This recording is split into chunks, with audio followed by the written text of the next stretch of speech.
Our brains may have finally recovered from researching liquidity pool formulae for the Cetus episodes, so let's pop another DeFi hack off the stack and see what we got. In April of 2022, ancient history, I know, an algorithmically backed stablecoin protocol called Beanstalk was drained to the tune of $181 million. But that's not even close to the biggest number you'll hear in this episode. What was the vulnerability? I'll bet there was a juicy one in that smart contract. Well, not really. You see, the hacker flashloaned themselves $1 billion, then staked that in the Beanstalk contract and minted a supermajority of the governance token supply. With that control, they could immediately force through emergency proposals, including 2 of which they had prepped a day earlier to drain the funds. Bueller, maybe don't take that day off, because governance comes at you fast. This is Not Your Crypto Podcast.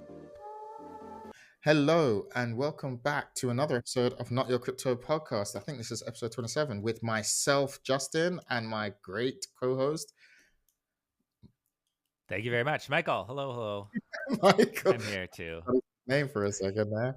Yeah. For this week's episode, I want to talk about what I've read recently or watched recently, which obviously, Michael, you are aware of because you shared it with me. It's absolutely hilarious. Running games and the levels they have gone to now, where they are not even effectively, I was going to overuse that word again, but they are hacking the game in order to shorten their times on these speedruns.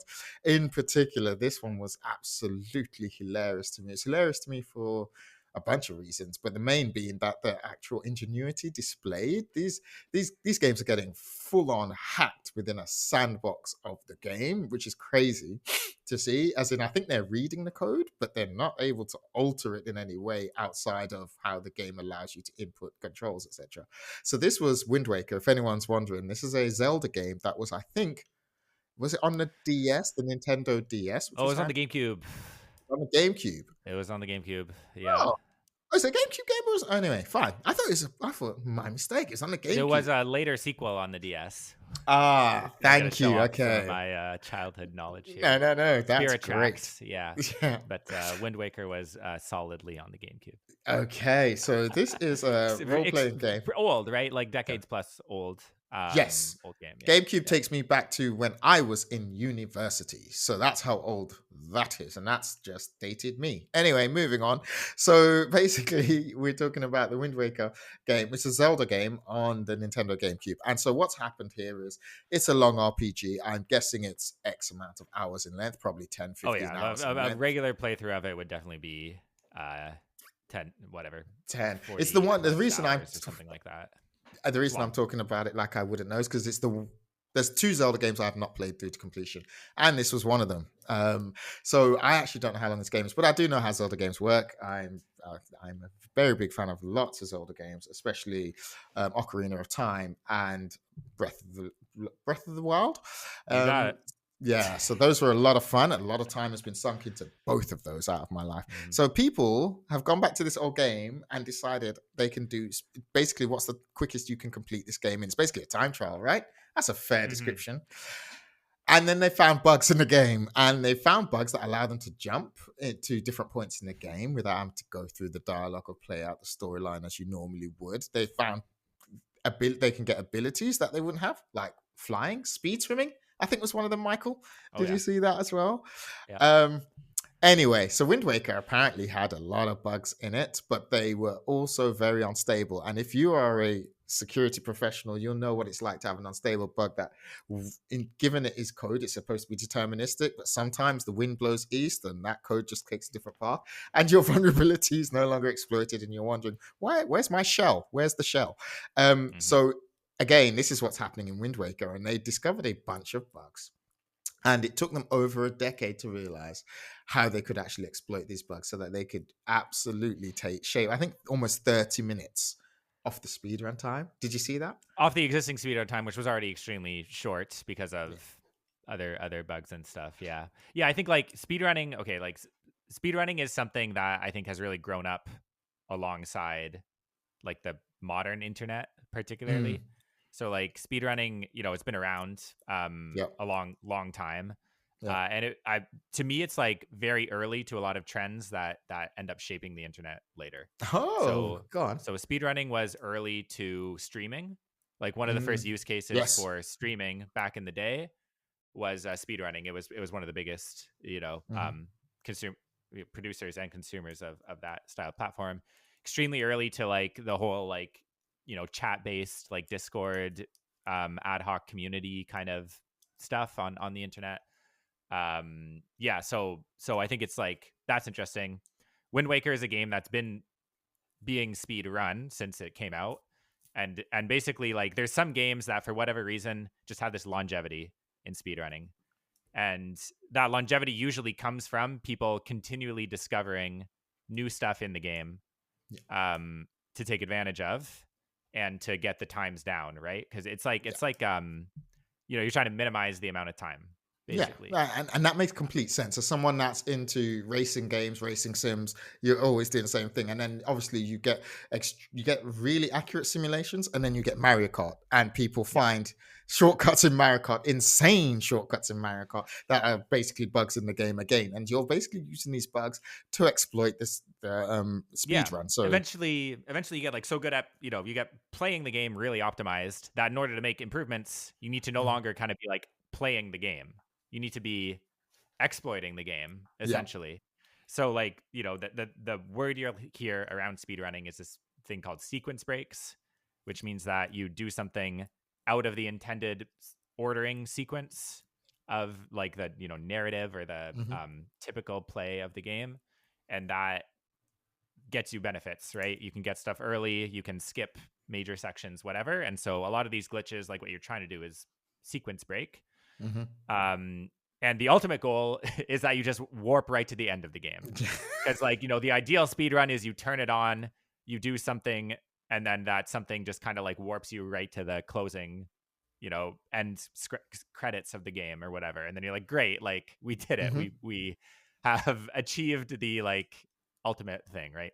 yeah, So yeah, so that's like close to what this glitch does. I guess the specific video we're talking about is by this YouTuber called Abysoft, I think is how he yeah, says it. You Ubisoft, can look yeah, it up and maybe we'll link it. Abysoft. He does a lot of like chronicling of these like long-term stories in speedrunning. The videos are I think well done. Yeah, and so this one's about, it's called Wind Waker was just broken by a massive new skip. I have it pulled up here. yeah. But yeah, do we want to talk a little bit about the specifics of the glitch? Like, Well, yes, yes, because I. okay.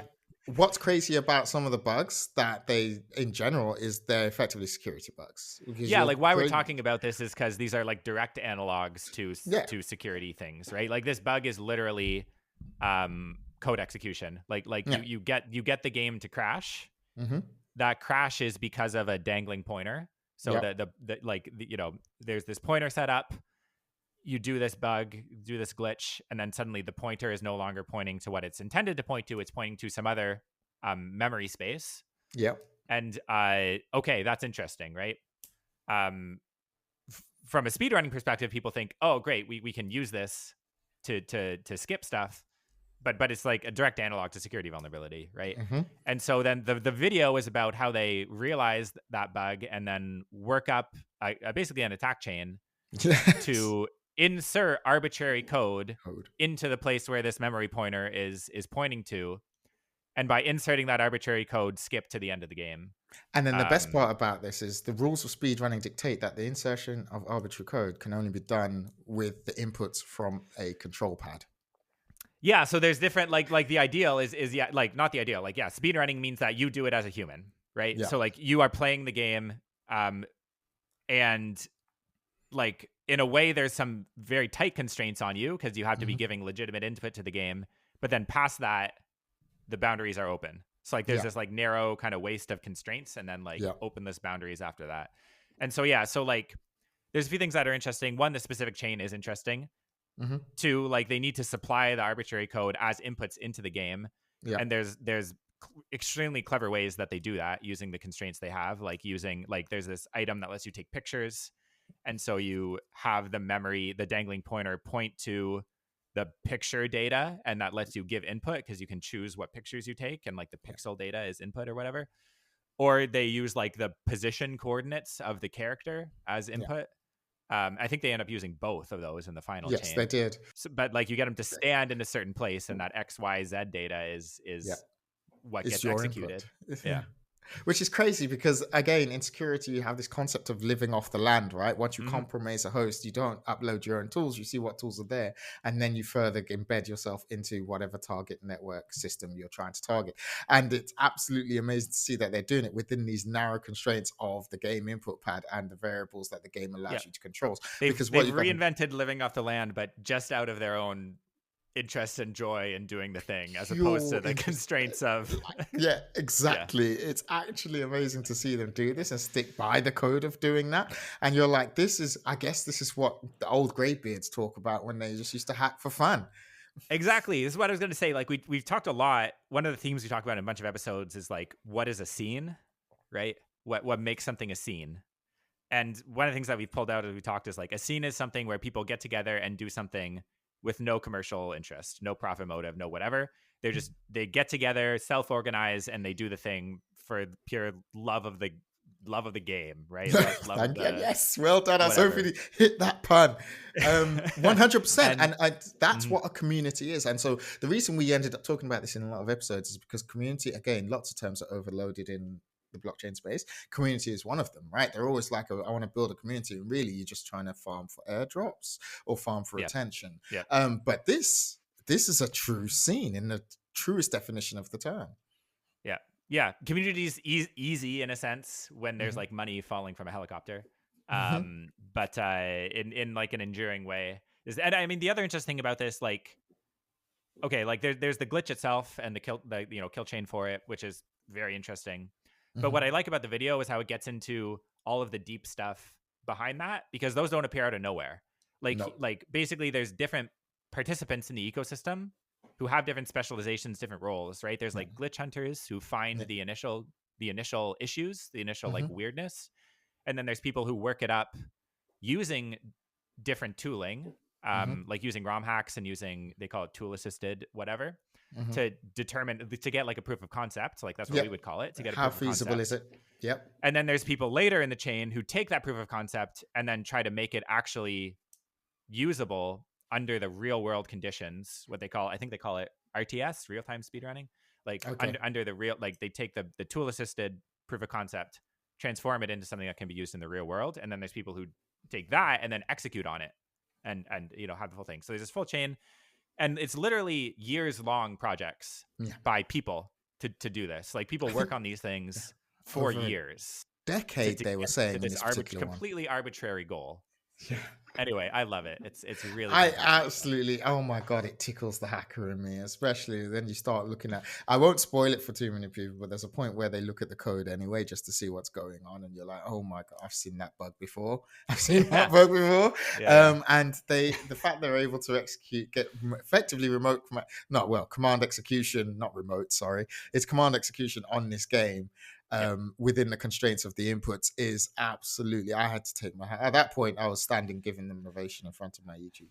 So I Oh, it's recommend, fantastic stuff. again, I need to put this in the show notes. I recommend anyone goes and takes a look at that video and maybe even dips a toe into the world of real-time speedrunning, because the things people are doing just for the love is absolutely amazing. And that's the end of our section in terms of what we were Whew. looking at. Sorry, we've gone on a bit long on that It one, was but longer, yeah, but the it was passion worth was it. there. Definitely worth it. This week, our podcast is going to be about a security hack, governance, and the hacking of governance protocol, and a stable coin all in one. So we're talking about a security vulnerability of a stable coin that had a governance layer on top of it. Stables are in the news right now. Sorry, using the lingo. Stable coins are in the news right now because a lot of organizations have realized they can use stable coins to move money around cheaply and quicker than they can right now using global messaging systems such as Swift. Some people have even been on the record as quoting this is apparently blockchain's chat GPT moment, i.e. that whole what's the use case? Yes, Oh Michael, gosh. people have literally said that. And that's Okay. simply because the banks and large corporations have taken an interest and have all said they are going to be spinning up their own stable coins, which is where it gets even trippier. So if you have And you can any exchange them all knowledge, with each other, and you can, yeah. Yep. yes, exactly. I'm going to withhold my opinion on that for now. But basically, what's happening, if you know anything, or if you're even slow, so much as passing observer of the cryptocurrency world, you'll know that there are two major stablecoins at this moment in time that are pegged to the US dollar. The US dollar in traditional finance is the world's reserve currency, biggest economy, etc., and all of that jazz and all the history of that. And so we have naturally the first and most popular stablecoins to emerge out of the stablecoin stable is USDC, which is which is owned by a centralized, which is issued by a centralized agency called Circle, which is floated on the US stock market as of a few months ago. I think maybe summer. Right, yeah. So that's $1 billion company. And then there's USDT, which is Tether, and that is big everywhere else except the US. And for reasons we shall not bore you with right now, it's regulatory reasons, political reasons. Maybe we'll do another episode, maybe entirely on stables when they do something technically interesting. However, in saying that, I'm slightly contradicting myself because there are three types of stables. Those are two versions of the same stable that I've just discussed. They're the most popular ones. But there are three types of stable coins. And it's the third type that interests us the most because they're technically the most interesting one. And that's what we're about on this podcast. We're about technical fancies, interesting things that prick our curiosity and make us think, what could go wrong there? Or, oh, that did go wrong there. Let's see why. And so that brings us to the third type. So there are three types of stablecoins. The first is a fiat-backed stablecoin, which is the one that most people will know about, i.e. a company like Circle will buy US dollar-denominated treasury bonds and then mint a digital equivalent of that dollar on any chain. I think it's Ethereum they do this on, Ethereum-based chains, but they can be on any chain. They're chain agnostic in that sense. And then you have a second type, which is crypto-backed, i.e. they buy crypto equivalent of the dollar amount that they're minting. It's just the difference is between fiat and crypto, between a fiat one and a crypto one is one's buying cryptocurrency such as Ethereum or Bitcoin and then minting the equivalent dollar amount of that. The other's buying US Treasury dollar bonds denominated and minting the dollar equivalent of that. Then you have the third one, and that's where it gets exciting, which is why I'm sped up. You have algorithm-backed stable coins. Now, this is wild, right? This is wild because basically what you have here is they don't buy any collateral whatsoever. The other two are collateralized, as you can see. They have an asset. We can get into debates of whether you think Ethereum's an actual technical asset another day. But the point is they both have an asset that can be exchanged for some type of value in the real world. Algorithm-backed stablecoins have no assets. Yeah, I'll let that one sink in. They have no assets.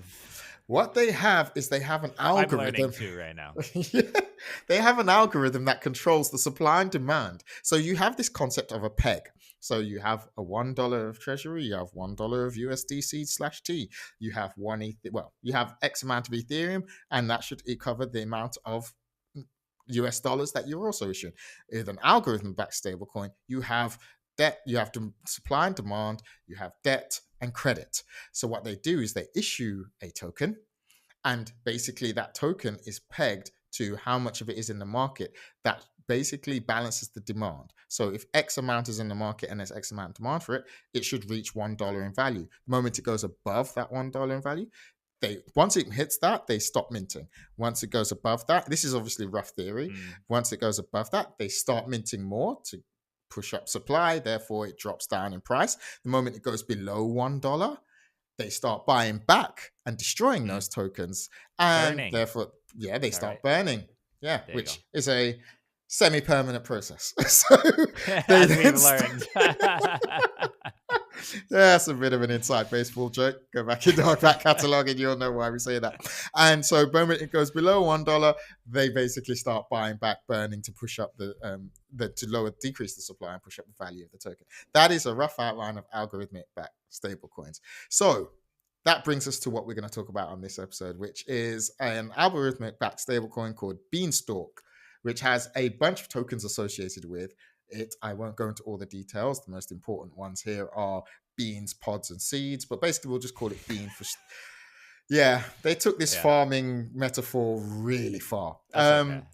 So this was a Beanstalk hack, and the outline of this is it's a hack that happened in April 2022. When I go on chain, it looked like it occurred over a 24-hour period, the details of which we'll go into later. So it started on April 16th, finished on April 17th. Basically, the $181 million worth of token was taken from this chain. This token had been staked because it had a governance protocol, so it needed people. There's also, I'm guessing, proof of proof of stake chain. So basically, you had your users staking for different reasons. But basically, $181 million was taken, and the attacker made out with what we can tell $76 million worth of profit. That's a distinction that is quite important because they used a flash loan in order to complete their attack. So you have to reconcile your flash loan. You have to borrow the money, do the thing, pay it back, and then whatever's left is yours once you paid that loan, obviously. So $76 million in profit was theirs. What was the actual target here? How were they able to do this? It was really the governance protocol. Is the governance protocol that kind of let them down. And so that's why we're going to talk about that today, because we've talked about DAOs, decentralized autonomous organizations, before. We talk about them being business entities, legalized business entities in the US. And so that's kind of what happened, and that's who it happened to. Why we care is, as I kind of opened up earlier with it, is because stables are a thing. And we already knew like DAOs were a thing. We've already talked about them numerous times on this podcast. They're still interesting things. I think the jury's out as to their usefulness. Some people think they're dead or in the water or not. But the point is, you've got a DAO, you've got an automated DAO, you've got an automated stable coin. What could go wrong? And that's where I think this gets interesting for us. So that's why I care. Michael, why do you care about this particular incident? I mean, I think the technical specifics of it have some interesting points with how you interject or fail to interject like control points into the governance protocol. So I think we'll obviously we'll talk about the details of that. I think the other the big main reasons why I found this interesting are one, that one of our recurring themes here and stuff we that I think is like important to be talking about, and for somebody to be talking about, is the way that the governance layer of these protocols or these DAOs or whatever you want to call it, but the way the governance layer interacts with vulnerabilities, and how vulnerabilities can exist at different levels of the stack. Like a vulnerability can exist in a smart contract at like a low level.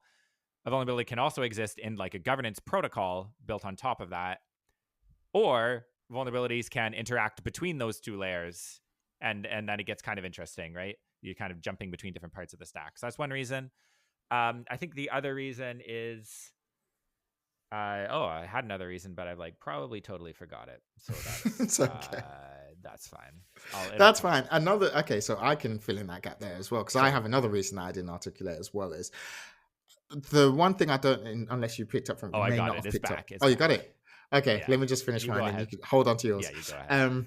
I'll try. Is with an algorithmic backed stablecoin, everything is automated. And that sounds obvious to say, but it's not. And you'd think, well, all of these stablecoins would be automated. And I'm like, no, there are a lot of humans in the loop, especially in a fiat backed one. For example, one of the things was you need to audit the collateral to say that these guys are buying. If they're buying treasury bonds, they're buying them from someone. So there should be a record somewhere. Whereas algorithmic backed stablecoins don't have any of that. It's all done by code, it's all done by automated by a smart contract. I think when you approach a problem where you look at a problem, you think the solution is all automation, I think that pushes you in a certain way where you think all the problems that come, all the side problems, all the tangential problems that come from the thing you're trying to build, the solution you're trying to build for the main problem, can also be automated, because the biggest thing is going to be automated. We can solve that with code. So all these other things just need a bit more engine. They're all engineering problems. And I think that's what I see in this is I saw the overuse of automation in a certain way. And as we know in security, the magic happens when assumptions are being made about what's being sent and what's being received between two different contexts. And I think that's what I saw here, which is why I think this was important, because I think, as they say, when you have a hammer, everything looks like a nail. And I think they almost over automated here in themselves and kind of shot themselves in the foot with it. So that's my reason as to why I also think this is important, because that's one of the salient lessons I learned from this one. Yeah. The thing that I think that's like that goes kind of to injecting those control points into governance and what it means to do that in a way that is like actually effective and not effective, and how you can trip up there, right? Yes. The other narrative thread we've been talking about, and that has reappeared a couple of times, that is also present here, which I think is another reason for interest, is the flash loans. So continue to be stunned by the ability of flash loans to give leverage. I mean, to anything. That's what they're for, right? But in these cases, to give leverage to attacks. And I just still think that, I don't know, the structure still just has like a comedic kind of element to it where you like take a bunch of One. stuff, do something, and then give it back. And you do legitimately give it back. You're like being a very good, Oh yeah, DeFi citizen by by returning.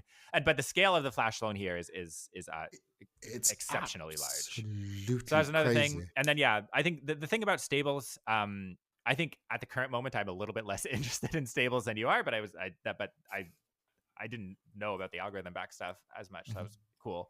But I think the part about stables that is kind of interesting to me is the way that like they're an area where you just mentioned like security being built on assumptions being broken, and stable coins are a place where it is like the peg of a stable coin to a certain value is something that's very easy to make an assumption about that gets invalidated and broken later, right? Either because of security issues or because of other issues. Mm-hmm. But yeah, it's almost like it can almost become like a financial vulnerability where if Yes. I'm relying on that peg being true for some token I'm holding, that Mm-hmm. that depegged, right? That's the word. That Yeah. assumption, but that assumption, that invariant that I thought was there, can get invalidated, and then Yes. that ripples issues out. Not just this hack doesn't just affect this system and the loss of funds in this system, but other systems may be built relying on assumptions that are now broken because it's depegged because of Yeah. losing liquidity or reserves or whatever, and that can propagate issues out into other systems.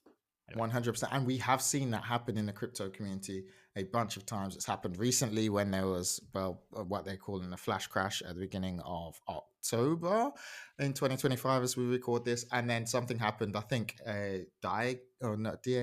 I think that depegged in like 2022 or 2023. I can't remember. I think it's 2022.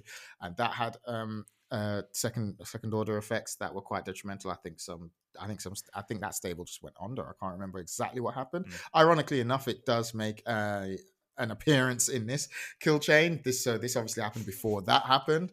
But yeah, so people are like, well, what's the kill chain? You keep talking about governance. What happened to Bean? Okay, so what happened? Okay, so the outline Maybe is should this.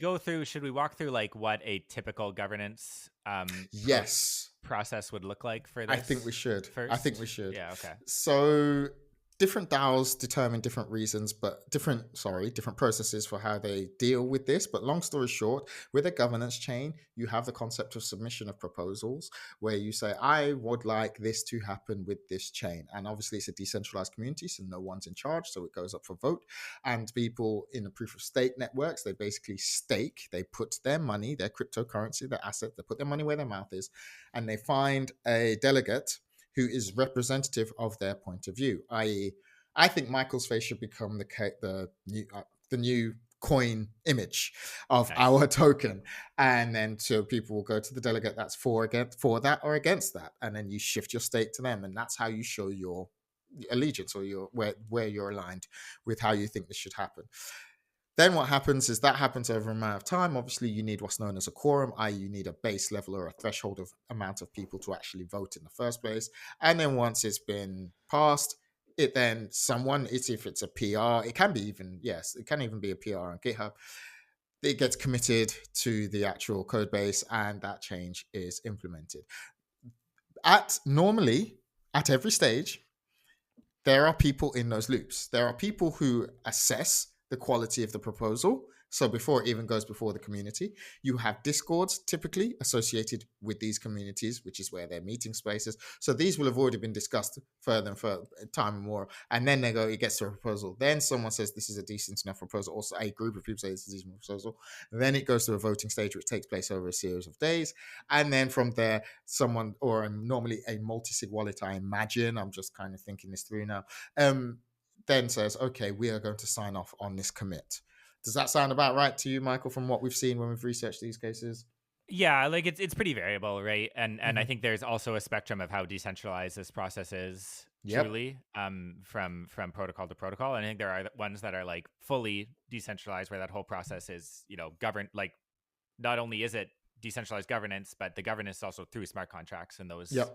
updates and things happen based on that, right? Yeah. Based on, like, is that like code is law kind of part, and then there's other ones where there are more manual steps involved. Exactly. But yeah, I think like specifically with Bean, it's like the common structure is somebody puts up a proposal, somebody like creates and puts up a proposal. In this case, they're called BIPs, which is kind of funny, I guess, for a finance thing. Yeah. Bean improvement proposal, I think it is. Yeah. So you put that up.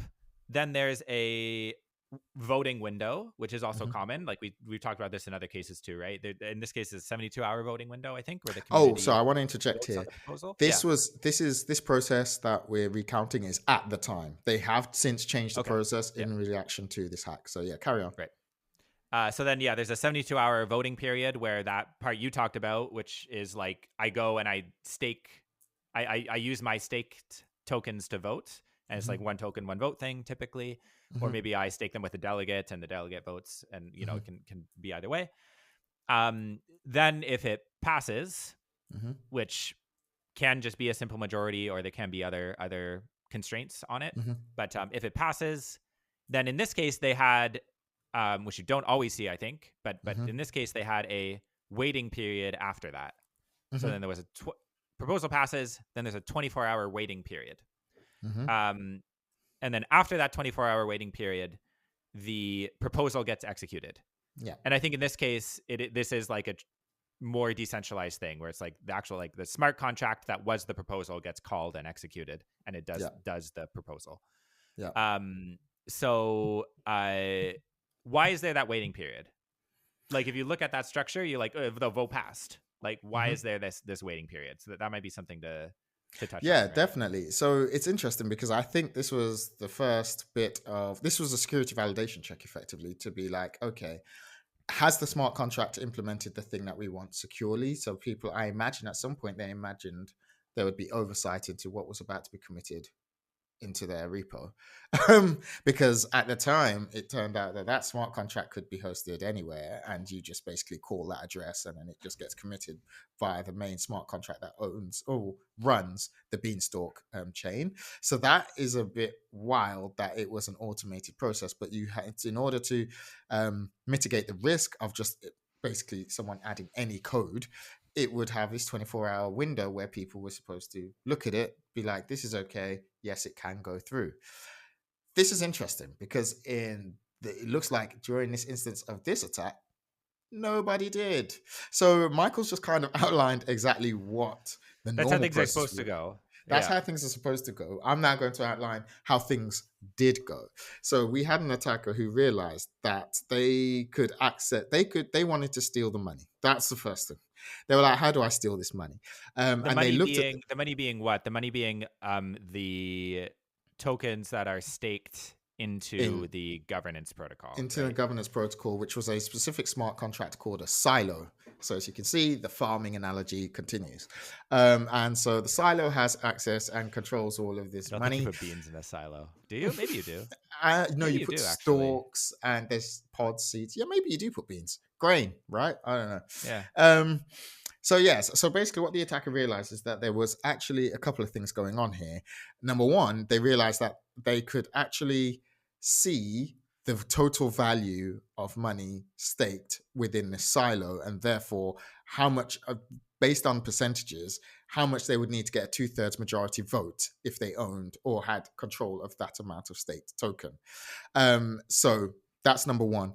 Number two, they also knew that within the smart contract, which is obviously publicly available, there was a break class emergency commit function that basically had this condition that which was supposed to be used, by the way, in the event of a security breach, which is obviously the biggest irony here, right? They had this emergency commit function within this contract that basically ran the entire Beanstalk chain, stablecoin, where effectively, if something went wrong, they could use an emergency commit and push it through, as in the voting committee, the entire DAO process, and get code committed to the repo, and therefore update the stablecoin smart contract without having to have other people vote in this process or at this time. Go on, Michael. You took a sharp Yeah, I was just intro. gonna say, like, I think like the idea is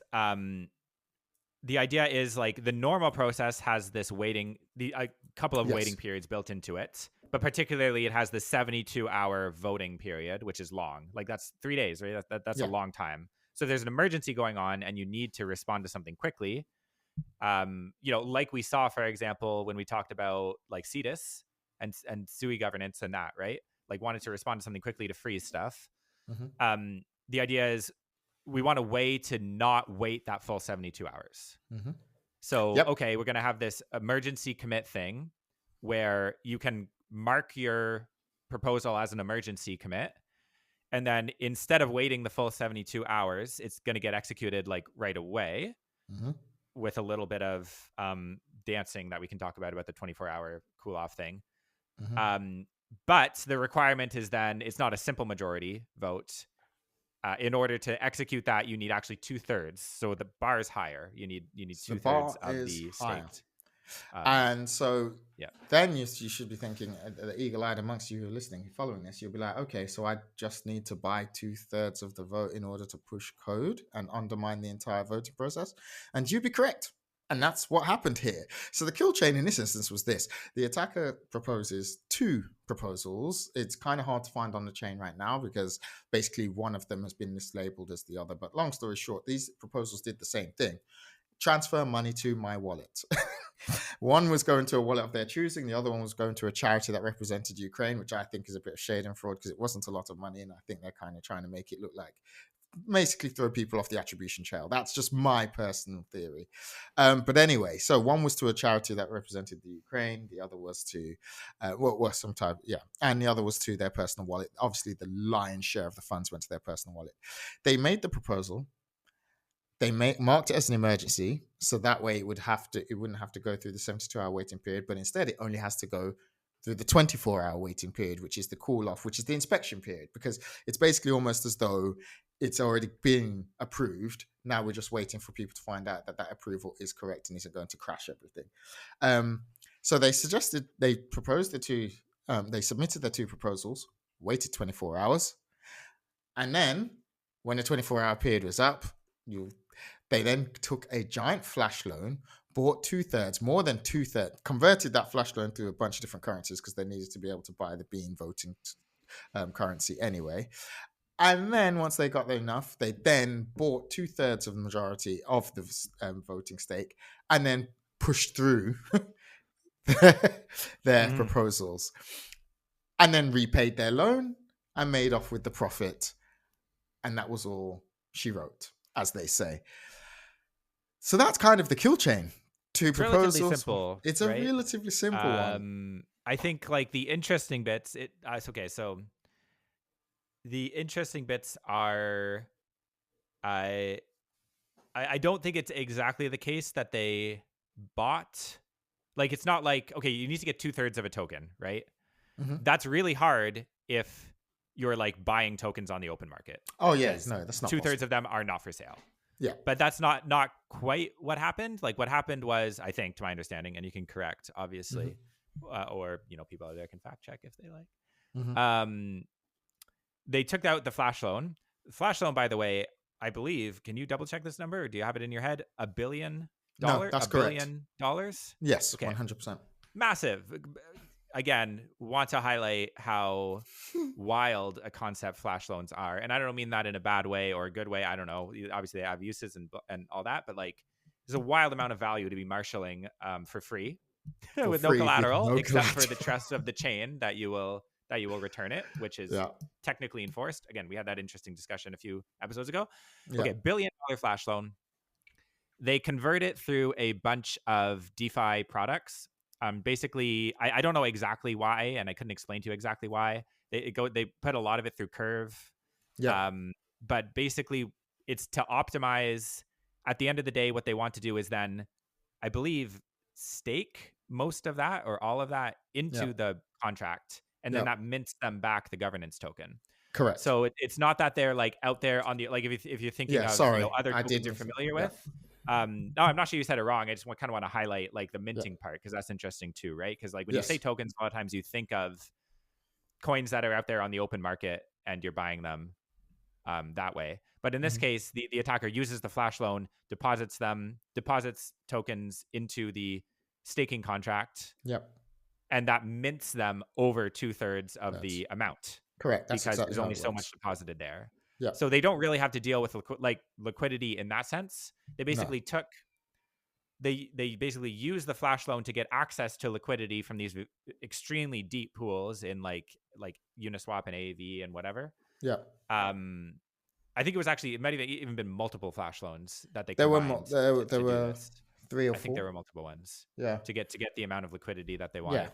Because it's a big And then email. they marshal all that liquidity, take it and dump it Yep. into the staking contract, which mints them over 2/3 of the Yeah. voting power. And then they use that voting power to pass their proposals immediately as an emergency. Yeah. Right. So yeah, it's correct because basically you can't buy the governance token as it is on the open market. As you said, you have to exchange. They mint you a certain amount, and it's only valid for that proposal that you're voting on at that time. Wild. 2 proposals. Wait 24 hours. Get a loan. Mint yourself some governance tokens. Become the supermajority. Vote it through, and then walk off. And so this is interesting because to me, and maybe to Michael as well, the insight here for me is, okay, what happened in your governance process that broke down here where it was possible for someone to do what is relatively a straightforward attack here? They proposed. So let's go through the kill chain from top to bottom. The 2 proposals. Number one, anyone who took a look at those 2 proposals would have been able to see that you can still see the contract code, and there's also representative code on a bunch of security websites, security analysis websites. It's basically a sweep through for what the balance is of and then transfer out. Nobody. So like the constraint they weren't able to get around was the proposal had to exist for 24 hours before they could commit it. So they they created the proposals and then they existed and were inert. They did nothing, right? Yeah. For 24 hours. Yep. At which point it could have been noticed. Yeah. But evidently I don't know I don't know the specifics. Maybe it was and there was some discussion and it's like, well, it's not going to pass voting, right? Or something, or maybe nobody noticed. I don't know, but yeah, that's interesting. Yeah, for sure. That's interesting for sure. But then also, I'm like, if no one's checking the smart contract, then why do we have? Even if they have that discussion, there should be some validation in terms of how appropriate a proposal should be. That's what you'd expect when you have a community around you. It's like, well, this is wild. Because at the end of the day, the proposal points to a smart contract to address, and he had to have uploaded those smart contracts beforehand. So it's like, to me, I'm like, what was the point of the 24-hour period if no one's actually using it to stop it? Well, I think the sequencing here is interesting, right? Like, when we talked about the normal sequencing of events, which is what I actually talked to you about being confused about. Yeah. That 24-hour period, it seems like typically kind of comes after. That cooldown period. It is. But in this case, it was kind of before the voting. It was before. So it's kind of weird. Yeah. I think implementation issue. I'm tempted to call it obviously we're just from the outside looking in. I'm tempted to call it an implementation issue because, as you said, it's meant to be once a vote has closed and this has passed, 24 hours wait, then it goes. Here it's basically, it seems like it checked how old is the contract? Older than 24 hours? It can now be implemented. I think there was an implementation issue there, which comes back to my original point about, I find it fascinating when you automate that security validations, because then you're not hacking necessarily the process, you're kind of hacking the implementation around all of your security processes, your validation, your verification processes. But if you are implementing them to work without a human in the loop, then you're basically trusting that implementation each and every single time, and that it has no flaws of its own. So that's the interesting part. So the 24-hour thing, I'm wondering, genuinely, was that an implementation issue there? Because it basically just checked. It seems like it just checked that this contract was 24 hours old. Break class functions, this emergency commit function, which is also the star of the show. Right, because basically you had this piece of code that said you can call this, anyone could call this emergency commit function on this master smart contract, shall we just say? But basically, its only validation was, do you have 2/3 of the governance token? And so that's kind of crazy. Again, they automated that validation check for something that arguably is a master switch or is almost God mode on its read-write access to the major contract that governs this algorithmic-backed stablecoin. That is the keys to the kingdom in some respect. And you've got one check? You must have 67%. Yeah, I mean, I think you can kind of see though, like it's about us. Yeah, I mean, I think it goes back a little bit to assumptions and stuff. Like it's like, yeah, but like the bar is higher, right? Two thirds of the vote. Like, how are you Yeah. gonna get? How are you gonna get that? Or How, if and I mean the other thing about like emergency switches and changes and all that, which is also in a Web 2 space problem mm-hmm. and thing that people set up is Yep. like their use case. You don't want there to be barriers. You don't want there to be as many validations, as many checks, because it's an emergency. Correct. You need to do stuff quick. You need to you need to bias a little bit towards Oh, you do action need to bias towards speed. in those cases, right? And I And don't like necessarily think. worse than, I don't know. It's like it's not worse than having this issue, but it would also be an issue to need to do an emergency change and not be able to because Yeah, 100%. of extra validation stuff, right? That's an equivalent bad situation. But I don't think it precludes the idea that, okay, we're optimizing for speed here, but I don't think that precludes the idea of keeping a human in the loop in this process. That's my stance. I just think you need a process. So, like, you wake someone up if necessary, and someone's on duty. But I think the we've kind human of in the loop is intended to be the vote. Yeah. In a way, right? Like I think to me, like yeah,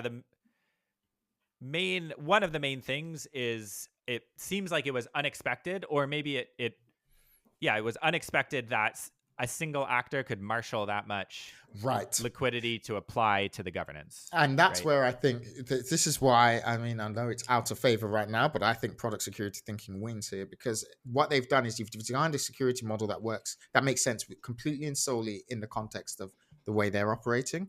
But there's an entire ecosystem around crypto, and there's this thing called flash loans. Product security thinking would have taken you down. I think, as a practitioner of product security thinking, I think product security would have said, okay, so what happens? 67%. Okay, is there any possible way I could get that? Oh, there's these things called flash loans, guys. What do we do against if they get a flash loan? That, to me, is product-centered thinking, because you're thinking about your product within the context of the landscape in which it operates. And I genuinely think it would have caught that. Whereas I think this was... It's not isolated, right? Yeah. Whereas when you start to think of your thing as just basically, this is an isolated thing, it's a system, it's my closed-off system, and what could happen within my system, I start to think, okay, you can miss a few things there. And that's what happened here. So that's the next thing. I've already talked about the 24-hour validation check. Sorry, I'm just referring to my notes here. Yeah. And then my final point is a Michael point, really. This is a shameless thieving, but basically your validation code, your code can't be a security boundary. That's kind of, it just can not when there's money on the line and you have the velocity that you do with crypto, in my opinion. I genuinely, again, the automating of everything, which is why I said at the top of the podcast, I think this is a lesson in how far can automation go and what happens when it goes wrong. Well, it can go catastrophically wrong, because I think the result of this is a depegged at the time as well. And so obviously it took a lot to get it back. Like I think it did come back, but it took a pretty large effort from the community and the developers and all this to get it back to being and so I think having code as your security boundary is risky at best. We've talked about this as a feature of blockchain anyway. Everyone, code is law, trust the code. And with cryptography tends to be battle tested and bulletproof anyway. What happens is when you codify processes, which is kind of where Michael and I are making our money really with these podcasts, because every time we look at a hack, it's codified processes that didn't realize the process could be undermined or something like that, and it's kind of got too many responsibilities, or it's making too many assumptions, or those assumptions are easily subverted through some other second order process or some upstream process.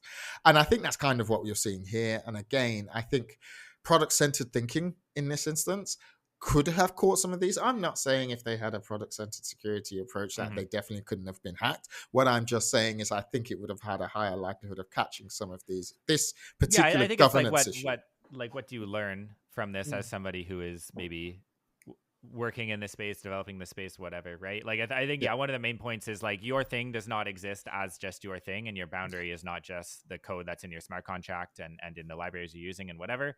Your thing exists within an ecosystem where lots of capabilities and players and stuff are going to interact with it that way, and that's difficult. It's extremely difficult to like, you can't think of everything, right? Yeah, get it. 100%. You can't think of everything. Very tricky, but there does seem to be a pattern around using flash loans to give leverage to Yes. attacks, leverage and speed to Yep. attacks. I think that it is interesting that crypto has developed a couple of approaches by which like slowing something down is a control. Mm-hmm. The waiting window here, the waiting period here tended to be a control that slows things down for checks to happen and whatever. There's a couple other examples of slowness as a control, which I think is interesting, given that like speed and leverage and scale is a big part of the attack toolkit. Yep. Anyway, Yeah, yeah. it is. No worries. And so I think obviously they've learned a lesson since. At the time of recording, I think Beanstalk is still up and running and out there and still has a peg of some sort. So the fixes that they've implemented since this is, number one, they've actually removed some of the automation when you actually that's basically one of the that's the kind of the top line there is they removed the automated aspect of committing once a governance protocol has gone through. It's no longer on chain. They basically have there's a web2 site called Snapshot, and you can go and look at, a lot of DAOs use it. This has cropped up in previous episodes as well when we've done our research on what was going on when we want to look at proposals and necessarily the code associated. So they removed the on-chain aspect. Basically, votes happen off-chain. Then, if they're successful, then the upgrades and the PRs go through, obviously, to upgrade the chain after human in the loop validation. The 72-hour vote window has now been extended to 1 week. I don't know how much that would have made a difference here, because I guess at the end of the day, deliberating for longer would guess more eyes on something, maybe. But really and truly, it's that 24-hour window in which eyes really need to be had. The 24-hour window is still there. But I'm guessing this time people are actually paying attention. That something is going to be implemented as it says, does what it says on the tin, so to speak. And now emergency commits are implemented by a specific committee called BCM. I've forgotten what that stands for. Beanstalk something committee, I'm guessing, some management. It's basically a multi-sig wallet with trusted individuals. Humans are now in the loop. Apparently, this is a temporary fix. From the way the documentation is written, they did want to restore some of this automation, but as of 2025, so the documentation I think is up to date as of 2024. So as of 2025, it's still not as automated as it was when this attack happened. So we've got a downgrade of the amount of automation implemented when it comes to actually committing changes to the code base, and we've inserted humans in the loop with a multi-sig wallet. For those that don't know what multi-sig wallet is, it's just basically a bunch of people have to be present in order to sign off on a transaction, and therefore it goes through on the chain, etc., etc. So I think this was an interesting case. It wasn't as glamorous as the other ones, but I do think that integration of a governance protocol on top of an algorithmic backed stablecoin, and then the design of the algorithmic backed stablecoin influencing how you design your security controls on your governance protocol, is an interesting intersection. And that's why I wanted to cover this. I think it's also interesting because, as I said, stables are becoming way bigger now. There are other algorithmic stablecoins who haven't depegged and are still trucking along just fine.